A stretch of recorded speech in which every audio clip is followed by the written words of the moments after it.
The Shark Deck.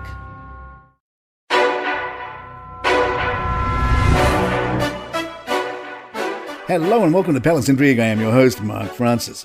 AJ Mapuri was the tailor in the centre of the Meghan versus Kate text debate, and he told the Daily Mail, "If anything happened in the background, it didn't happen in front of me," Mapuri explained.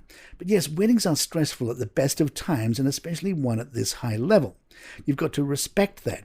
They were faced with a problem like anyone gets at a wedding, with last-minute hitches. I can understand why anybody would be upset if the dresses weren't fitting. It's nerve-wracking. I feel for them all because you wouldn't want the children to go out on a big stage in an ill-fitting dress." And that's what they were. All 6 bridesmaids' dresses had to be fixed, and we did it. We had to work tooth and nail for 4 days, 4 of us working until 4 a.m. 3 nights in a row to make them fit. We left Windsor Castle at 10 p.m. the night before the wedding. Did anyone on the day complain about the bridesmaids' dresses and how they looked? The answer is no. Harry seems less worried about his attire. In Spare, he tells us he shops at TK Maxx, a chain America's known as TJ Maxx. Harry wrote, "For my everyday casual clothes, I go to TK Maxx, the discount store. I was particularly fond of their once-a-year sale where they'd be flush with items from Gap or J. Crew, items that had just gone out of season or were slightly damaged. With 200 quid, you could look like a fashion plate. He had to be strategic about going unrecognized, however, and would go to the store 15 minutes before it closed, quickly sifting through the racks for any gems. If I found something promising, I'd hold it up to my chest or legs, standing in front of a mirror. I never dawdled over colour or style, and certainly never went anywhere near a changing room," Harry wrote. "If it looked nice, comfortable, into the bucket it went. If I was on the fence about it, I'd ask bodyguard Billy the Rock. He delighted in moonlighting as my stylist." This charming story appears to be yet another inaccuracy in Spare. A spokesperson told the Daily Express, "Whilst we're delighted Prince Harry is a big fan, we thought we should explain we don't actually do sales. Instead, we offer great value, style and savings all year round." Royal biographer Ingrid Seward told the Mirror, "Diana once explained to me that she used to feel nervous about engagements if negative stories had been written in the press that day.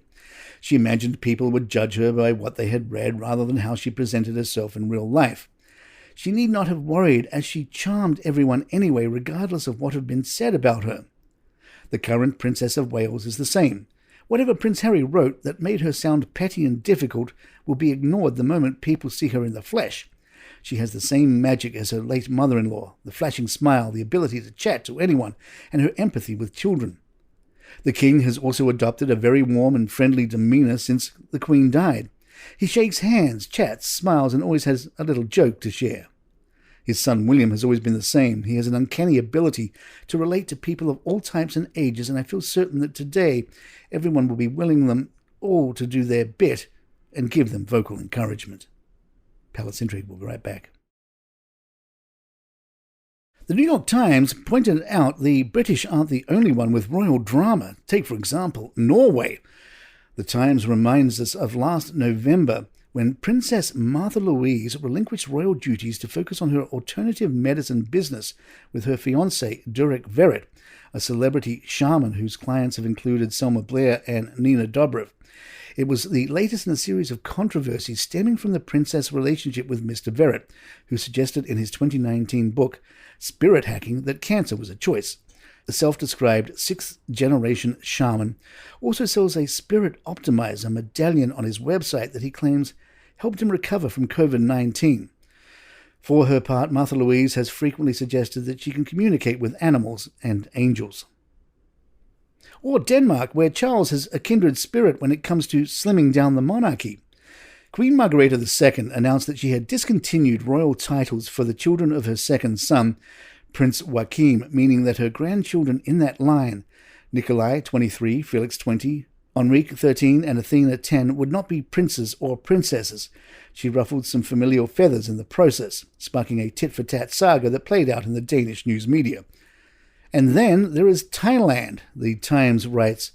King Maha Vajiralongkorn of Thailand was officially crowned in 2019, 2.5 years after acceding to the throne upon his father's death.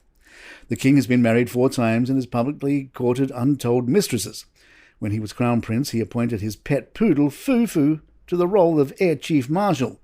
and held 4 days of Buddhist funeral rites when the poodle died in 2015, according to The Guardian. Then there is the 70-year-old king's fondness for wearing crop tops and transfer tattoos, which he has worn on numerous promenades during the pandemic in Germany, where he spends most of his time.